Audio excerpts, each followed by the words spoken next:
Hello, everyone. Rob Barefoot here with James Hutt, and welcome to January 20th's Mayor's Desk.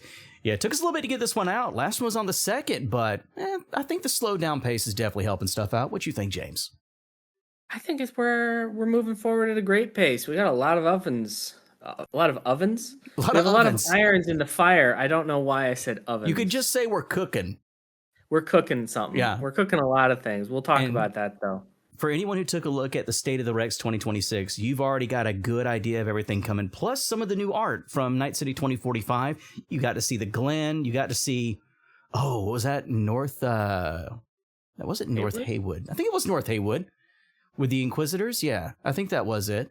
I think it was. But yeah, other than that, it's been such a busy time. Where do we even start? I mean, for me, I have the recording coming up soon with Mike. We're doing a Q&A for the community. That's coming up. Yeah, we're recording that one tomorrow. It's going to be fun to do. One thing we should let everybody know about, too. Actually, before we show them the next episode's topic, do you want to let them know what's cooking in February for yourself? Yes. So in February, we're going to be doing more of these.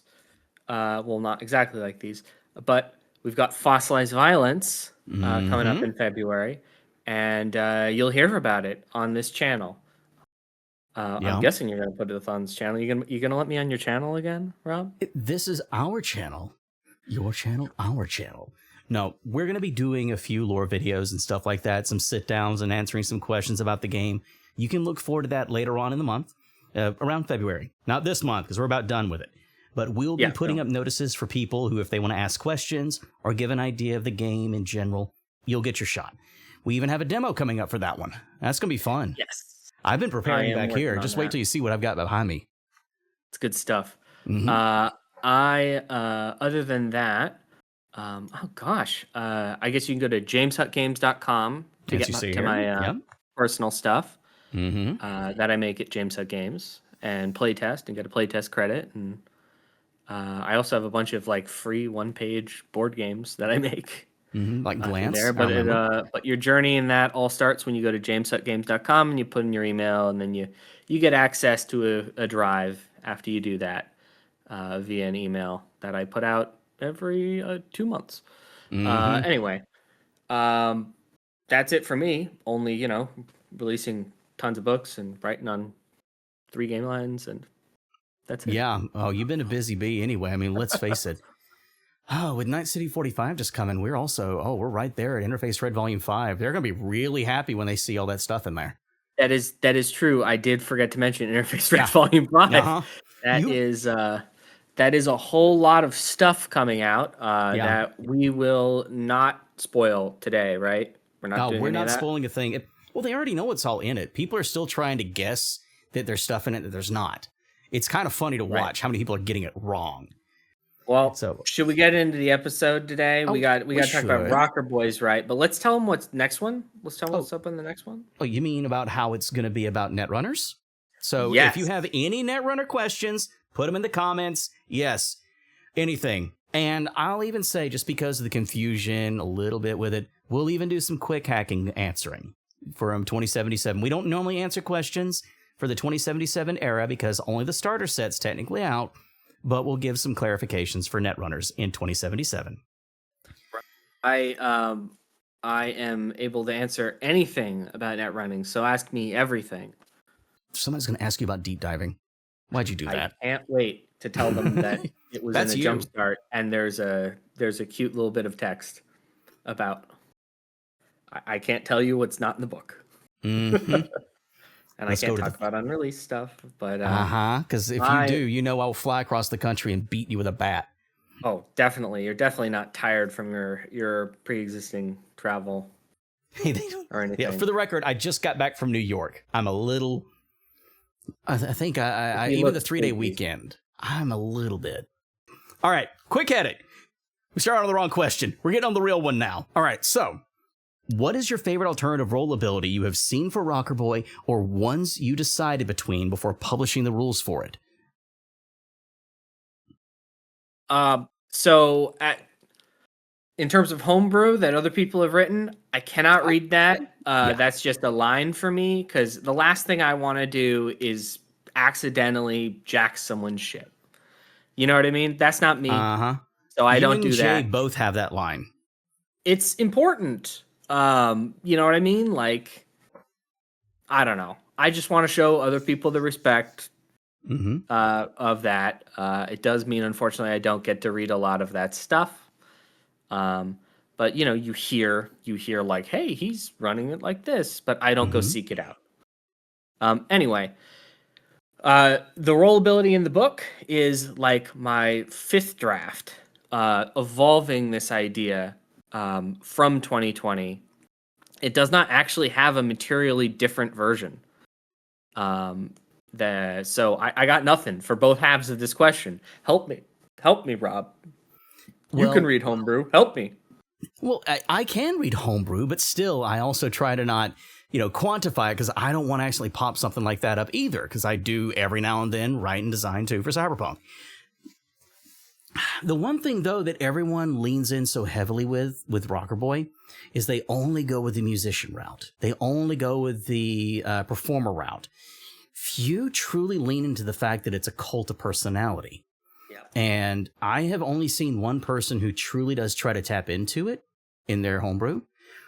But what it wound up becoming was kind of this almost like an expendable lawman kind of role, where they would have people they would rely on who would follow them, but were expendable because people would jump their way in front of bullets and stuff. I didn't really think it was, 2RP, but it kind of really treated NPCs as super expendable and created like a puppet pool, if you know what I mean. Right. I kind of liked that in the moment, but it was the only time I saw something that off the wall that was different from I'm just a performer. Hold on, would that be fun to do a whole campaign with that rule set?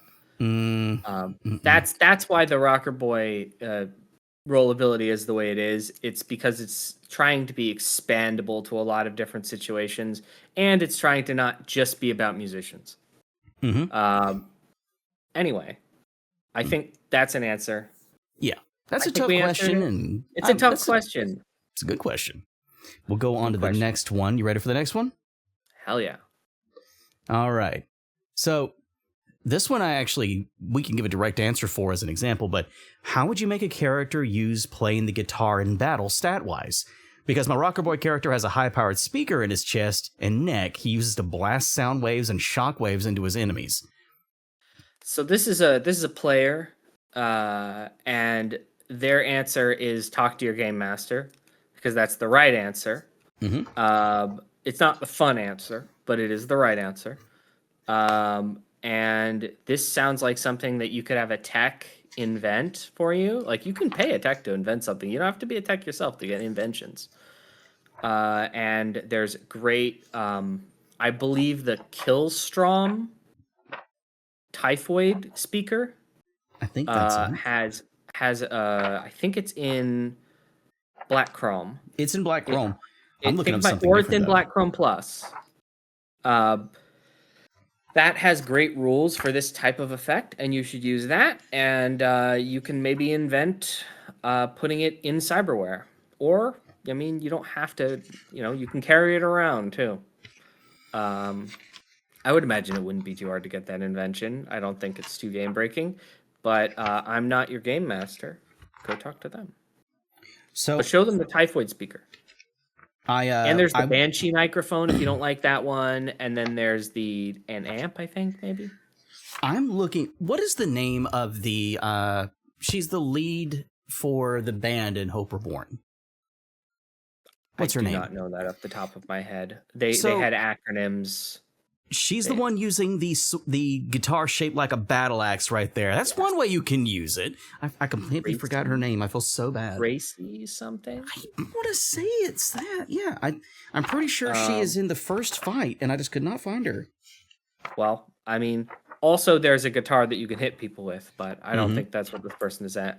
No, it sounds like they're wanting a sound weapon, and they do have something they can pull on. There is in a Drummer and the Whale, but that's a big boy gun. Yes, the one attached to the submarine. Use the speaker. Use the speaker. Okay, use the speaker. I'll use the speaker. Give me one tick. let me pull it open use here. The growler. It's a big gun. Everyone The likes to try and tear it growler off. is like a brain affecting sound weapon. It's not a don't give Okay. the brain melting one to. So here we go. We got Don't the make Typhoid that speaker. person. Don't make that man portable.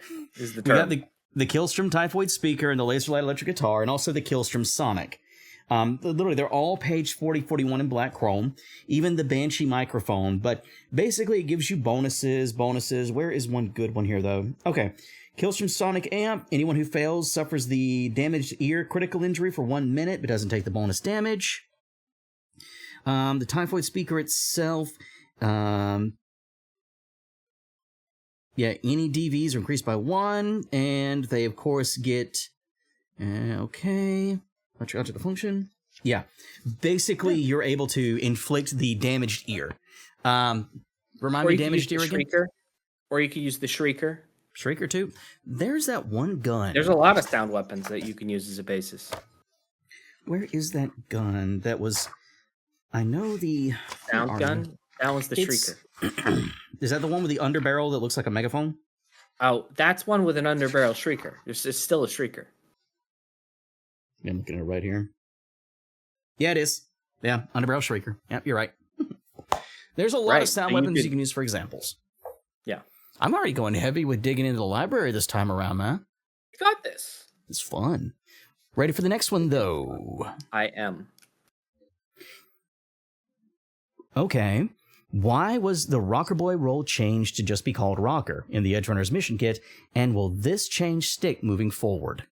Yes, the change is sticking moving forward. The term Rockerboy comes from the name Rockerboy Manson in canon, and that was before 2020.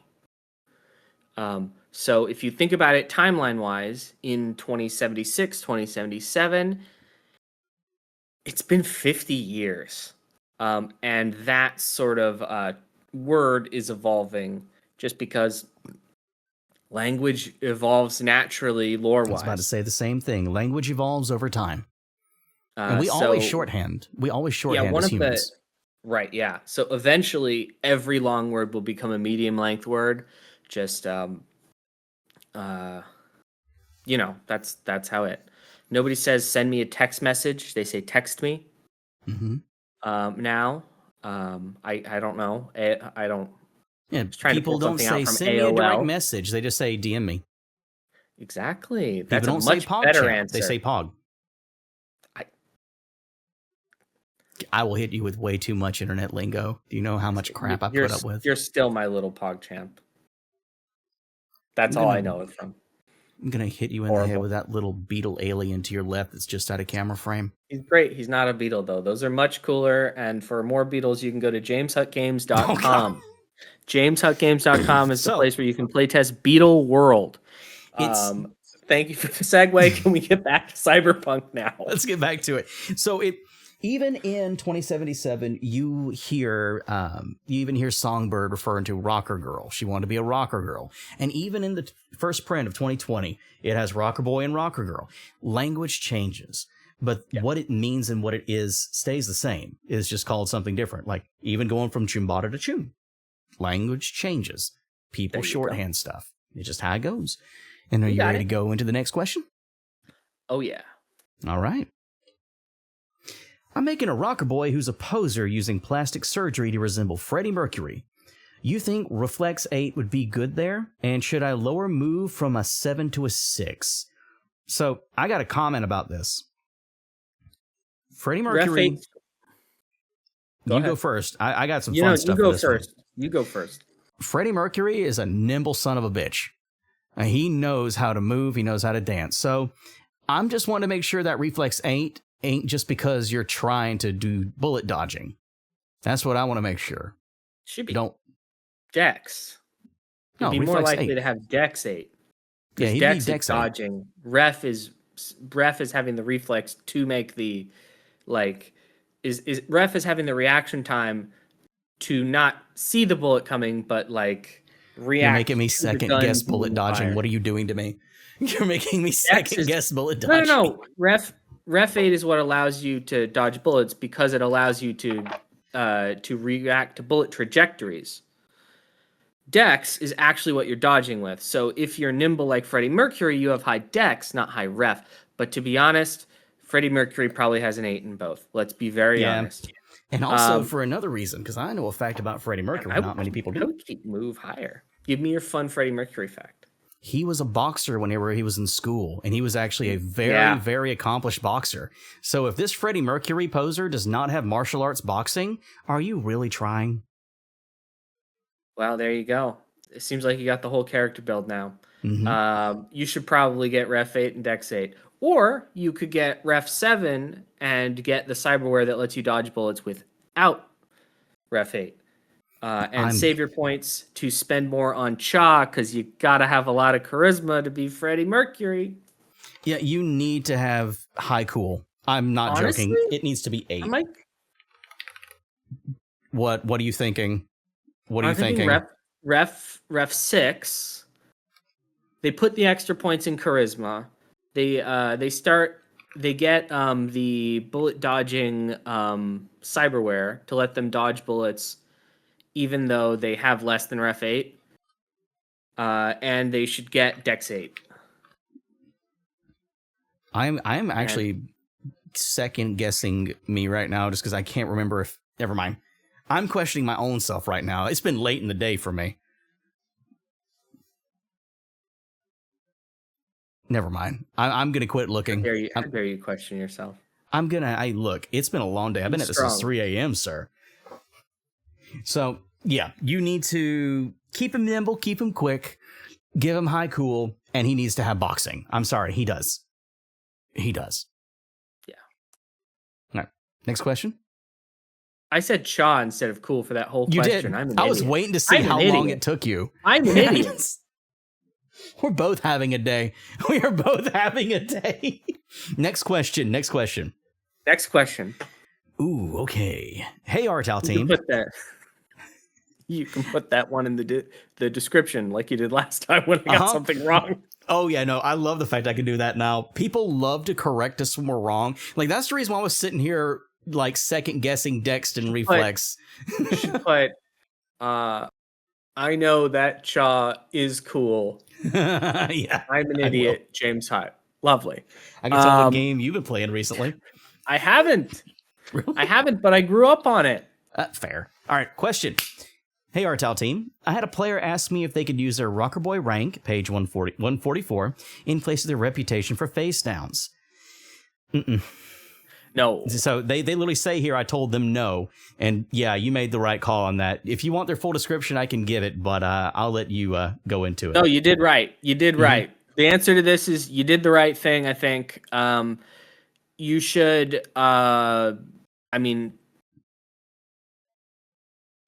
you should continue on.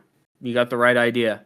Yeah. Definitely keeping your player's reputation on the top of mind is good, especially for Rockerboys, because it encourages them to actually play shows.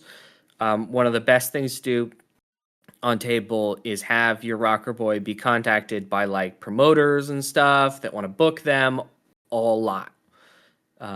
Make them feel famous, basically, and then reward them for like showing up and playing the show, doing downtime activities and stuff like that.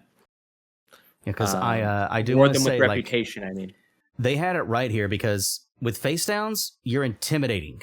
You are trying to force people to go, hey, no, you are not better than me, screw you, and you're trying to debuff them, basically. That's what the benefit is of face downs. When you're using charismatic impact, you are trying to sway people and liking you. So your thought process was right on this. You made, your head's in the right spot. On to the next one. GG. We're going pretty quick through these. This is nice. We got this. Yeah. So next one up. Could you use your garden patch to charismatic impact your followers, such as for an influencer type rocker? Yes. Here's the rest of it, though. If so, how would that differ from a media's credibility ability, just so we're not eating each other's lunch? Or would this as a character concept be better played as a media? It would differ entirely. The content you're putting out is different. The rules you're using are different. You just because you're using Charismatic Impact via the internet, it doesn't change anything. Basically, you're still interacting with somebody, even though, like, if I call somebody on the phone, I'm still making the same checks than if I talk to them in person. Yeah, no, you're not eating each other's lunch. You're fine. As long as you're not like saying, hey, can I use the rumors and sources part of their role ability, then you're not eating each other's lunch. So, I mean, go ahead. And there's no I'm- reason that you can't be a multi-class Rockerboy media.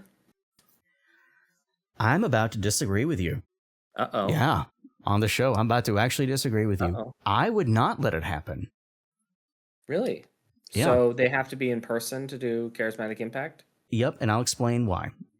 Whenever I was working at a hotel where we had a lot of high-profile guests, I can go ahead and tell you, talking with somebody online and them walking up to you and you getting starstruck is two very different feelings.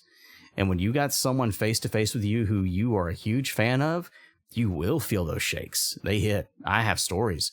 So to me, I always feel like Charismatic Impact instills that feeling of being starstruck upon a fan.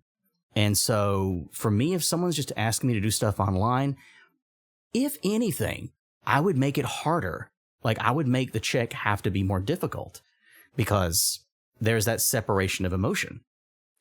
So your ruling is you let them do it, but because you're doing it over a medium that isn't, as one-to-one as in person, you'd give them you'd have add a modifier? Yeah, I would. I would use the difficulty table and maybe make it, by a 2, or if it's a lot of people, a 4. It would just be more difficult to do because I have seen one of the funniest situations involving somebody who's been starstruck. I was assuming that this was like a live stream. Ah, okay. I took it as like a Facebook post. Like, but it was if a you're garden like patch Facebook post. posting, if you send somebody a message on Garden, and it's like a direct message, I don't know. Maybe I would add a negative, but I don't know. It seems like it seems like I don't know. Yeah, see, depends on how micro I'm feeling. Depends on how micro I'm feeling. If I even want to, if I want to just move the story along. If I'm in like a thing where I have to earn, okay. If I'm GMing and I'm in the state early on in the game session where I have not earned player buy-in from everyone at the table, I'm not doing that. But if I've earned player buy-in, I might. Because for me, I only play in person, typically. And the dream I wish I could have. It's a lot of organizing, and then you can have it. So anyway, and because of that, kind of, you need to earn buy-in everyone on the table, and once you do that, it's magical, and you can do literally anything. You could do no wrong. But this is an example of something that I would do. Like later on, I would introduce interesting differences, textures into the game like that. But I would not do that at the beginning of a game session. This is a great question. Though.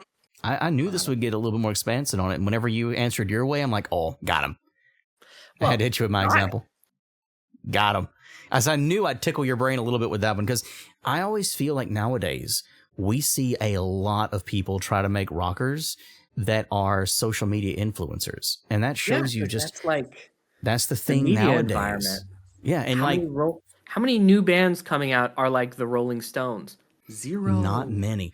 Dude. 0. I have seen so many bands now who there's no Beatles. There isn't, but check this out. Bands nowadays, and I've noticed well over 5 bands doing it, they're taking basic memes they see on TikTok or YouTube Shorts, taking the memes, putting them on their own reels, and putting their own music on it. So that way the music is going viral, and their music gets reused for other shorts because no one realizes the original source is the band. And that is actually making them go viral. I can't hate that. I can't hate that. It's pretty clever how they have used I social can't hate engineering that. against them. Do what They you are need to using do. it. They are Go using get the yours. machine. It's Go brilliant. hustle. Use what you got. I can't hate it. I've gotten to the point where I have to mark those channels as do not follow, but only one band I've seen pull that off, and it's not costing their soul. And it's a band called, it's not Sleep Token, it's Sleep Theory. Because their songs were great already, and they didn't have to use memes to spread it. If you listen to a song called Static by Sleep Theory, you will know who they are. Yeah. Anyway, we're rambling. We're talking bands now, and I can do that all day long. Next question. He's way more in tune with music than I am. I just worked write in in it for silence years. for hours a day. I worked in it for years. I've got white noise, brown noise, pink noise. We're inventing new colors just to listen to the noise. I traveled across the nation to go to a concert. I can't say much. I almost did it again. There's Blade Runner Live now. It was in Seattle on the 17th. Yeah, dude. Should have gone. I should have visited. Send me a text. Well, I didn't know about it till today. Because I don't know about that shit. Dude, I would have told Mike. We would have made a whole affair out of this mess. All right. Yeah. If a rocker boy was going to ask for a thing as a major favor, what price category should that thing be priced at or below? And rank 9, core rulebook page 145 states, steal an expensive item, but what if a fan already owns the item? I can't give a hard and fast answer to this one. But I can tell you, if I'm playing with a rank 9, that's very rank 9 rocker boy, they don't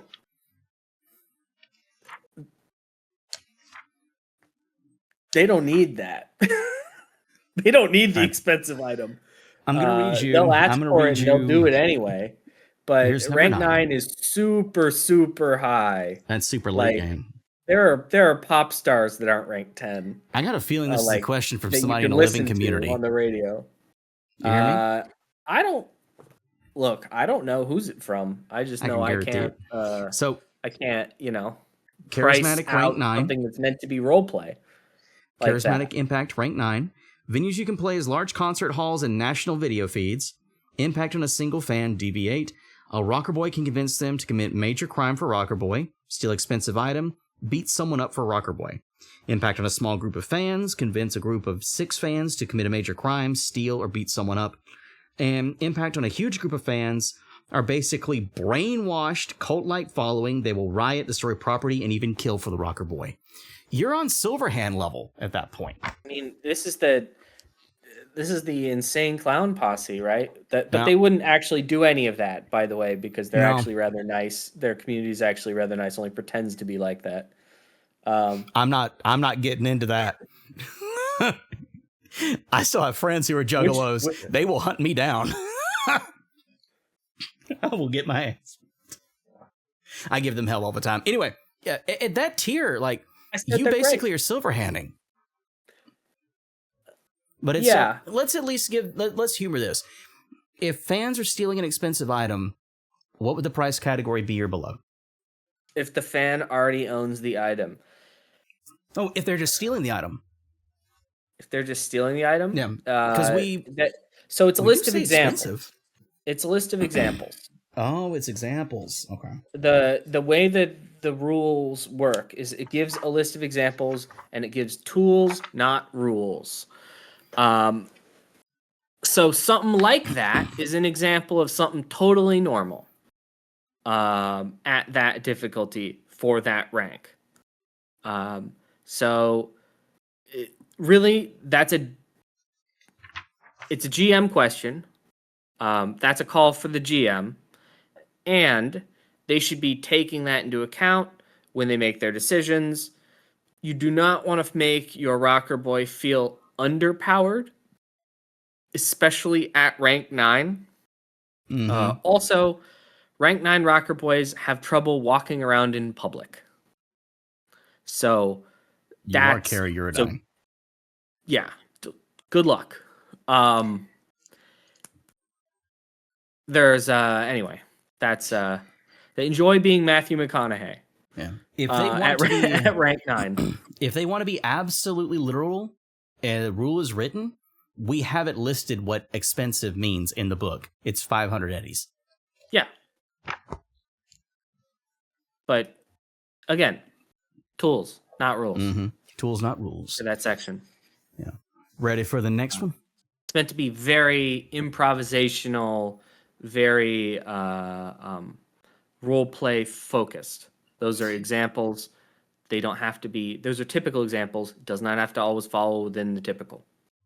I remember many years ago, before, heck, I was even on y'all's radar, I asked Jay what he feels like the thing people have the most trouble with in Cyberpunk, and it was that. It's the freedom, because they have the tools to do the things. It's to not be taken literally, it's to be used as you need it. Just like in writing, the world is only limited when you need it to be limited, and it's only bendable whenever you need to be bendable. Right. You limit yourself in your games. I think it comes from this this worry about being, I think the term is Monty Hall GM. Monty Hall being from The Price is Right. Am I wrong? It could be The Price is Right. It could be Wheel of Fortune. But basically, just giving players a lot of stuff. Then I think it's Price is Right. And you have a new car. Yeah, it's Price is Right. Anyway, and then they feel like they don't earn it. And then because they feel like they didn't earn it, they don't have fun. That's why people are sometimes really close to their chest about, as a game master, about giving stuff to players. That makes sense. It's a freebie. I always took it as a fear. The problem is, you should be mixing it up. The hardest thing to learn is mixing it up. When you have mastery of the rules, you have to then have mastery of when to use the rules and when to not use the rules and when to use the guidelines to not use the rules. Rockerboy is all about that. It makes it really hard to game master. I'm going to be honest. It's a very narrative ambiguous, very difficult. I mean, if you have problems with your players playing a Netrunner, Rockerboy is harder to GM than Netrunner. There you go. I can say the only reason why I don't have trouble with it is because I'm a very narrative-focused GM, as I mentioned a lot. I struggle with execs and lawmen, and I play a lawman. It's all about getting turn times down to get those right. Yeah, it's a challenge. But I would say, yeah. I mean, heaven help you if you have two Rockerboys in your group, making them both feel famous in different ways and not having them jump on top of each other's role abilities. That's even harder. But anyway, I think we answered the question. Yeah, we got a little bit deeper in that one than I think people expected. But yeah, it's deeper. And the thing too is, as it says here, like, what if a fan already owns the item? The fan gives it to him. The fan is likely going to give you the item. Yeah, You can probably just, if you do, it'd be a if lower you abuse roll. any of this stuff, you can get bad PR. You might not even want the item if the fan wants to give you it. Mm-hmm. You know what I mean? Like, because then you're the guy who took the free thing. We won't even go into They'll that. do it. They'll do it. But if are you in public? Are a bunch of people seeing you do it? Are you not graciously accepting it? Frankly, at rank 9, you have a PR team probably. You have to be very there's so much. You have to be really careful about accepting gifts when you get that level of famous. It's not a video game. There is a lot of nuance and a lot of extra things that go into it. You cannot think, I do thing A, so B thing happens, and that's the only thing that happens. No, it is a ripple. Everything you do is a ripple in public. You know what'd be cool? What's that? If you have a Rockerboy that gets to like rank 6, rank 7, you just start giving them random haters on the internet. You mean like your standard social media account? Just everyone just bashing like haters? TMZ article stuff. Like, so you have your own dedicated team of media haters. Isn't it weird how Johnny Silverhand eats this sandwich? Oh God, those He's kind. Getting fat. Oh my god. His beach bod is not good. Don't give them bad ideas, because you're gonna have people great. making. Because then they've got an enemy, and then the media guy And they can never know find the the person enemy. and be like, they just needed a payday. You know, sorry. It'd be funnier if it's He lost his job, and the media is down on his luck. He has to publish something. They're grifters. They're grifting off of their fame. That would make so much sense. You should have grifters. You should have grifters coming after you. Cyberpunk Keemstar. Next question. Trying to start YouTube beef again. Yeah, you are. Could a rocker boy live rent-free by using their charismatic impact to crash on a fan's couch? I have seen this a ton. Yeah. Easy. But you have to roleplay it. Uh-huh. And how if long you want to gives you a bad roleplay it, rap? then you can get it. Frankly, you don't need to be a rocker boy to crash on somebody else's couch. So this is something I want to say this real fast. So at a very poor point in my life, I couch surfed for 4 months. I had to, and trust me, it wears out quick. Not the couch, but your relationships.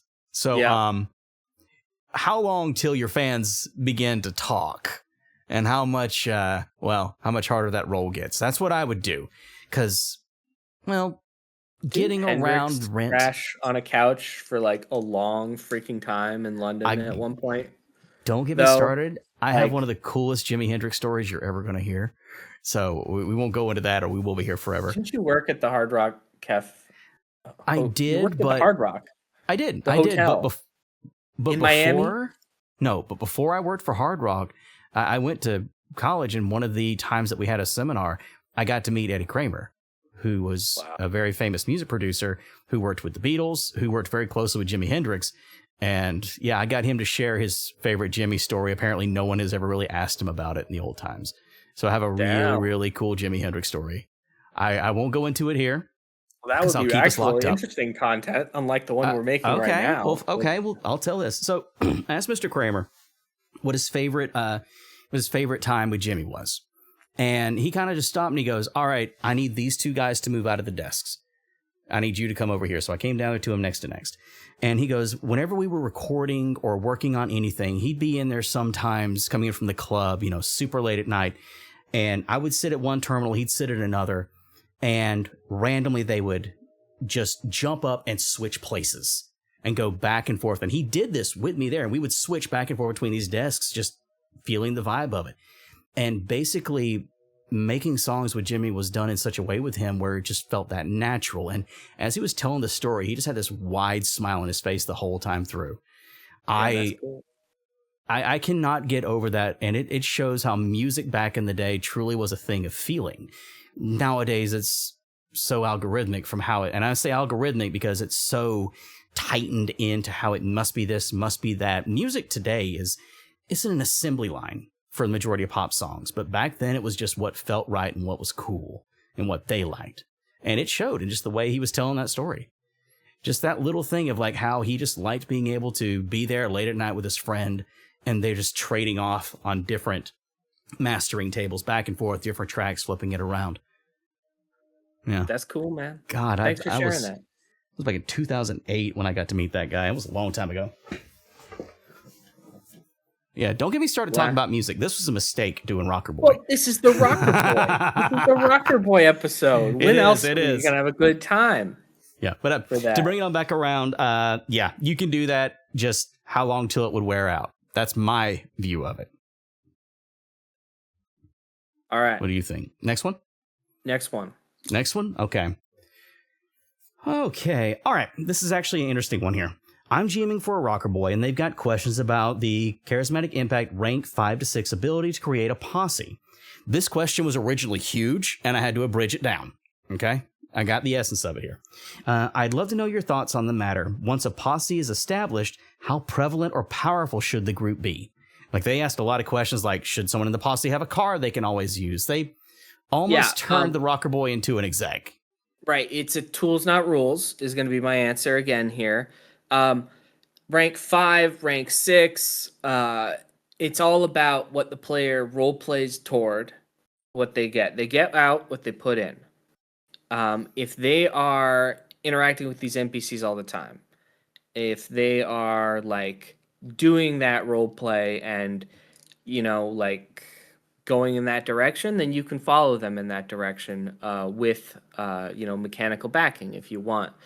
In terms of like, if they try to start getting material, they start like metagaming it, that's when it's not a fun improv experience anymore. That's when it can create table play problems, and it's your job to know when that's happening, wind it back. A lot of the times they should not be able to like fully control these people. These are not their characters. They're not They're more like brainwashed. the lawmen people. Like the lawman people should the lawman's role ability should create characters that are convincing as cops. These posse people should be convincing as just media fans. Groupies. Groupies are not mercenaries. Yeah. They're regular people They're following a you guy around. who might have a car that he shares with his roommate. Oh, Eric couldn't come today. He has to work overtime. Sorry. Mm-hmm. He says he loves the new song, though. You know what I mean? Like, I think you might be worried. I sense a hesitation to just have average people in your game. Like, not everyone has to be mechanically beneficial. You walk down the street, look at the next 3 people you see. Those people are the fans. That's a good this analogy. Woman is 80 years old. She has a body score of like 3. This is not a combatant. Most likely actually has cyberware too if she's got a replaceable hip. There you go. I do want to point this out too. Think of it in the context of 90s bands and their fans. There used to be people, back when we used to get outside, they would literally follow bands around the nation on tour, sleeping in their cars, making just enough money selling handmade bracelets to get a ticket for that show in that city at that time just to go in and vibe. And they would follow the vibe. They would take showers and rest stops. They would eat whatever crap they could find. These are not hyper-trained, well-established individuals. These are just passionate fans. And they're following you. And they will, defend you. But they're not going to be packing, goddamn tsunami. No. What's the other? Tsunami no. Helix? Yeah, they're not going to be packing something crazy. They'll have like a knife, if that. But you're dealing with average people in Night City. And the average people in Night City, you're lucky if they got a scooter, things like that. So remember earlier when we were like, do you want to crash on that fan's couch? This also comes to the like, you probably don't, it's not a good look to have, ostensibly, you have other players in this game. You know what I mean? If this is a solo campaign, all bets are off here. We got a different question. But I'm assuming you have like people with pretty good combat scores that are other players that are with you. If you get into a brawl situation, you most likely don't want some of your fans getting hurt because you should probably care about them, and them getting hurt defending you is bad. You know what I mean? Like reputationally bad. On the inverse, I got something here. Ooh, hit me with the inverse. Whenever you're just really starting out in a band, or you're getting out there and singing and you're traveling about, typically when you're just starting to climb the ladder and going from rank 4 to rank 5 or 6, still kind of is in that range, you're not always going to attract the right kind of fans and the right kind of people. You're going to be attracting leeches. It's a term from 2020 era. You're going to be drawing people in who are looking to exploit you all the same. They may be fans, but they're going to be looking to see what they can get out of you too. Any favor you ask of them, they're going to expect some quid pro quo. They're going to want some stuff in return too. That's an RP angle. I think that's an RP angle for like a 1 character, 2 character thing. But in order to properly like GM for a rocker boy, you do kind of need every trick in the book. And good luck using that one. That's creepy. I think on table that player would get rid of that guy real quick. No. The player's but not you're taking right. advantage of the fans. That's realism. No. That's it's not realism. the player taking advantage of the fans. It's the fans taking advantage of the player in an attempt to get more out of them. So you're attracting the leeches, the people in society who are trying to climb up their own ladder and see you as a method to get there, and will use your money. They will use your clout. They will use your access. They will use anything they can of you to get higher up. That's why so many people have such closed-in circles. I get that. I mean, that's you can't implicitly trust fans in like rock circles like this, especially in Night City where everyone's hungry. Fair enough. And here's the other thing. Like, I noticed that I've answered a lot of these questions. Like, people want a good reputation, but I think that's metagaming too. You should be able to make a character that has whatever kind of reputation they deserve. If you want to be a slime ball, you should be able to be a slime ball. A con man is the repaint of a rocker boy. If you want a bad reputation, act like it. Like, I don't know. One hopes that the game that you're playing has enough like air for you to be able to play the character you want to play, and personally, a great GM will help you. And if you don't have a great GM, well, I mean, you could try to GM and hopefully give that experience to someone else. And frankly, if you keep playing with the GM, they'll get better. I will state that those exact kind of rockers exist. There is actually a performer whose name you cannot say on YouTube without being demonetized. I'm only going to say his last name is Alan.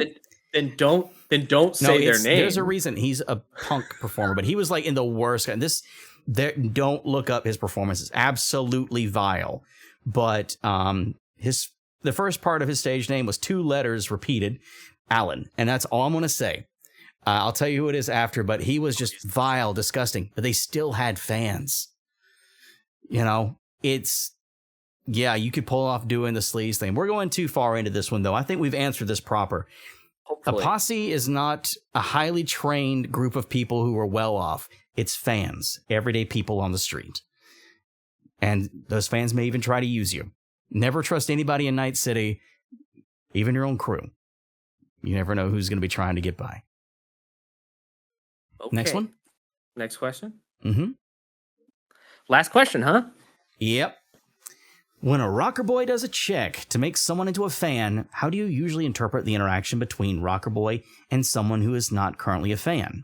The rules do not state that it's an action, so we're not talking about a 3-second conversation. But if we are talking about a short interaction of 1 to 5 minutes, is it me just rolling up to someone and doing air guitar solo to impress them? Okay, well, first off, you roll the check first. Then you role play based on how good you did, right? And this does not need to be the same thing every time. In fact, it shouldn't. This should be role playing.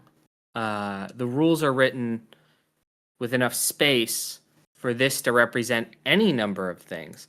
You don't actually have to do something that impresses them, by the way. But there are many ways to, kind of flaunt your status as a rocker boy. I can't remember who this guy was. Never mind. I've lost it. I used to live in California. It's the only time that we ever saw a celebrity in public. We were going to a movie, and they walked back and forth looking for their seat in that middle row. Like, they walked back and forth. They made kind of a weird show of looking for their thing, and it was like, oh, okay, we can see you, and you look very conspicuous. So if they were doing that on purpose, maybe they were rolling this check. That's fair, because when you think about it, think about they any were in movies Baywatch. where they're trying to stick They were out. one of the lifeguards in Baywatch. I don't know their name. Hasselhoff? Yes, it was Hasselhoff. Okay. He was a total freaking ham. It's because he was like going like, this kind of ham. He knew what he was doing. He knew what he was doing. Okay. He was enjoying it. Okay, Yeah, I can't believe I guessed that one right. If you're Hasselhoff, you get to enjoy being Hasselhoff. That's fine. Oh, of course. But I think he wanted us to know he was watching a movie. It is Germany where he's like super people. famous, right? It is in Germany he's like super famous, right? I said he was Germany's national treasure. I'm like, I think he's famous in Germany. Like super famous, like sings and everything. This was in Santa Barbara, so okay. But he's also super famous in Santa Barbara. That exact thing you were just talking about was going to be what I mentioned with this too. There's ways to make yourself conspicuous and show up. There is multiple examples in movies where it just takes that little nudge of like, you know, intentionally acting like you're trying to notice somebody until they do, just to strike up the conversation. But it goes back to what I was saying earlier. When a fan recognizes someone they're a fan of, they will get starstruck immediately. You can tell. Now, if they don't, I have witnessed many a times where someone famous has tried to be noticed by someone to get their way, and the person did not give a shit. And it is quite funny. It is very funny, and it really does come down to the, do you know who I am? No. That's you don't have to make the do you know who I am explicit, but yeah. But it's, and sometimes if you do that person, it could be role played at like the game master role plays the NPC as being like they realize who you are midway through the conversation. Mm-hmm. Oh, wait, don't I know you? That can be how it is too. Anyway, that's like we've been saying this whole time. It's about the role play. It's about the improvisation.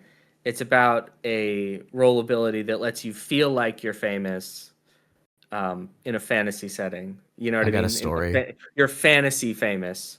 I got a story. You're famous like famous people in movies are famous in their movie. I got to share this story because it's so stupid. And it's this exact situation. Okay. It's the last question. Share away. Back in Thanksgiving, I was going here to local Walgreens. And I was just picking something up. And it was right after PAX. And I had a craving for Biscoffs. You know, those little brown sugar cookies you can get on Delta flights. And I saw they had an I've never had that craving, but go away. So that's the funny part. This is where it's going to come around. They had an airplane size one there. So I picked it up, walked back to the drug section to pick up my pills. And as I'm going there, there's this tall, lanky looking guy. And I glanced at him and something just kind of, tickled in the back of my head. I'm like, why does he look familiar? And I didn't think much of it. And I'm like, maybe he's a neighbor. I just see him in passing back and forth. And I'm sitting there waiting for them to get my Synthroid. And he goes, that's the airplane cookie, right? I'm like, yeah. And I just had a craving for him. I just got done flying. And I was like, I didn't think they'd be in stores. So I'm like, why not? And he goes, yeah, that's how they get you. I travel all the time. And that even I got some at the house. I like to mix them with my coffee. And I did the same thing back and forth talking to him. Chill guy. And I noticed another dude walk up, and the dude immediately has that look of shock on his face. Eyebrows go up, eyes wide. And he goes, dude, please let me get a picture with you. What are you doing all the way over here? And I hear their conversation going on, and I'm like, oh, okay, so this guy's famous. And basically, the guy gets a picture, and I ask him, I go, that happened a lot? And he goes, not often here. And it's because, oh God, I forgot his name. It begins with an M. I feel so bad. But he played in a bunch of TV shows, but where I recognized him from is he plays Zod in Man of Steel, the Henry Cavill movie. He was the guy who played Zod. And I'm like, he was just there with his girlfriend for visiting family down here, apparently. And I just got a kick out of it. For me, I didn't get starstruck by it. I knew who he was, but we had a conversation about coffee and brown sugar cookies. you know? There you And then go. another dude's like, oh my God, I can't believe I saw him. I got to call my wife. And I'm like, dude's just here just picking up some flu medication, my man. This is So- this is true. This is true. You Yeah. might have to go with the if you're a rocker boy, rank like 6, 7, 8, something like that. You might have to start wearing the like Leonardo DiCaprio hat, glasses, hoodie thing. Yeah, I don't know. Chill guy. And that goes to show, like, even if you're not a fan, you can still know who someone is. I definitely don't hate his work. I thought he was pretty cool and chill, but I liked him because we had a good conversation. Right. But it's hard for me to get starstruck too. But it was But if you were a nagging me fan, because I maybe knew you- he was. Maybe you'd steal a 500 Eurobuck item from that pharmacy, is what you were saying. That's a lot of Biscoff. Right, that's an expensive business. That's a lot of cookies. But all right, we have been at this for a hot minute or 3 at this point. It has been a good little episode. A lot more than I was thinking. I thought we'd get like 30 minutes out of this. No, Oh, we got nice and going. rambled. We got an hour out of this, man. It's been good. I do believe Heck that yeah. is it. Yep, that is all for the show. So, once again, everyone, I do have a request going forward. When you send us questions, please make them small because I got to fit these things on cards. It is difficult. Now, tomorrow's questions I have with Mike, you have no idea the struggle I had to make those smaller. I made them fit. I kept the context, but yeah, keep them short so I can make them fit. But thank you all for today. It was a fun little one. I had a lot of fun with this. Some stories. Yeah, I had a great time.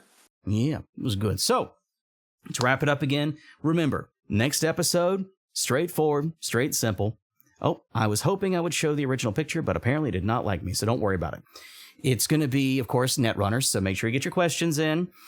The next Mayor's Desk, I want to say we can try to get done before the end of the month. If not, first week of February. We'll shoot for that. That's right. I want to make sure we get that one done before Interface Red Volume 5 drops. It's going to be great. Look forward to it, everybody. And keep your ears open for future fossilized violence videos on here too. We'll give that post up. You'll know it. But for any questions, pop it in the comments here for Netrunners. And that is it. Anything else you want to say, James? Just that people can go to jameshuttgames.com to check out my work over there. And I hope everybody has a great weekend. Yep. Hope you all enjoy Guessing we're yourselves. going to get this out in a couple of days. So Oh, no, I'm doing it tonight. I'm doing it In which tonight. case, have a lovely week. There you go. Have a good week, y'all. Be safe. See you in the next one. See ya. Take care.